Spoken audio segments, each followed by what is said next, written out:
Hey everybody, we're back talking about some common hitting flaws amongst amateur hitters. We are talking about the forward move today, and moving on to section two here, we're talking about back foot disconnection.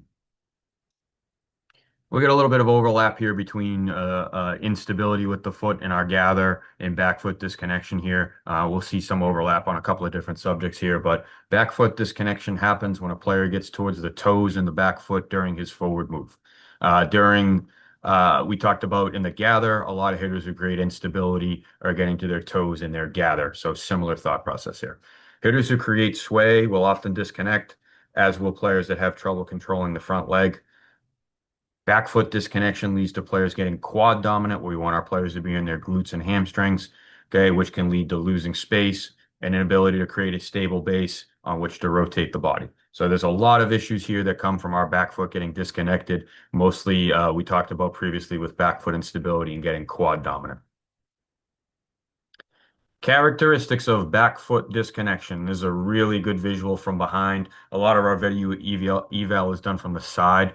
This particular one is probably better if you haven't done 100,000 video evals of taking a look at from behind of the hitter. So the weight works towards the toes in the forward move instead of staying towards the middle of the foot. The center of mass tends to drift forward out of control when we lose connection with the back foot of the ground, and there's a visible loss of space towards the plate. If you look at the video on the left, you can see the pelvis moving towards the plate, which is exactly what we talk about when we discuss the term losing space. We need room for the barrel to work along the pitch line, and when our pelvis and body moves towards the plate, we are taking away that space.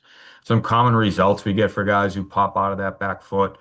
We get guys who have a really steep path, any sort of drifting forward past the center of mass where we're getting to more than 50-50 on the front leg will often lead to a steep path. We get weak pop-ups from these guys as well. They tend to jam themselves and not be able to sequence properly, which leads to the hands getting across their body and getting some weak pop-ups. Contact off the end of the bat.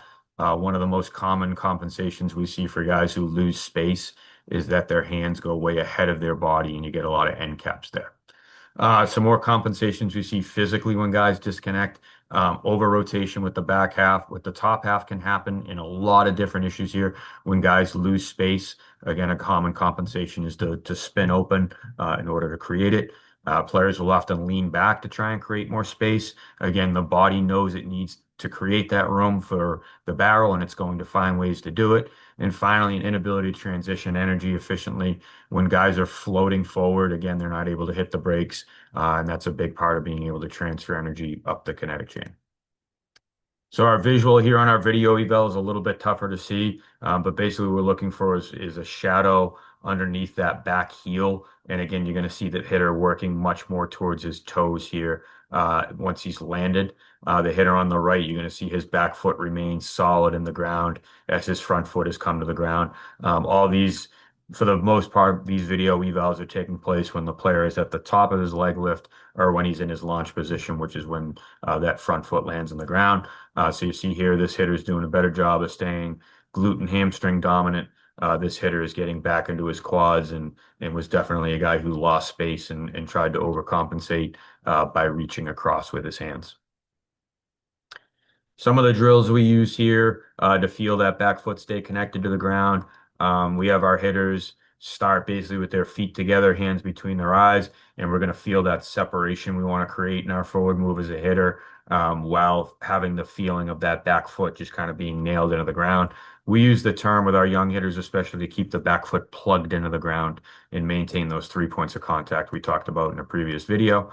Again, we've seen hook'ems a lot. It's a great way again, to feel that back foot staying plugged into the ground as that center of mass moves forward. Samurai is a drill that's probably going to challenge your hitter's ability to stay in the back foot. This will tend to get guys generating a lot of forward momentum, and this drill will serve as more of a challenge and should probably be done third in this sequence as a way to make sure that the hitter is doing a good job of keeping the back foot connected in a drill that's difficult to do so. That is our video today for back foot disconnection. We have a few left here in our forward move, and then we're getting close to our launch position. Thanks, everybody.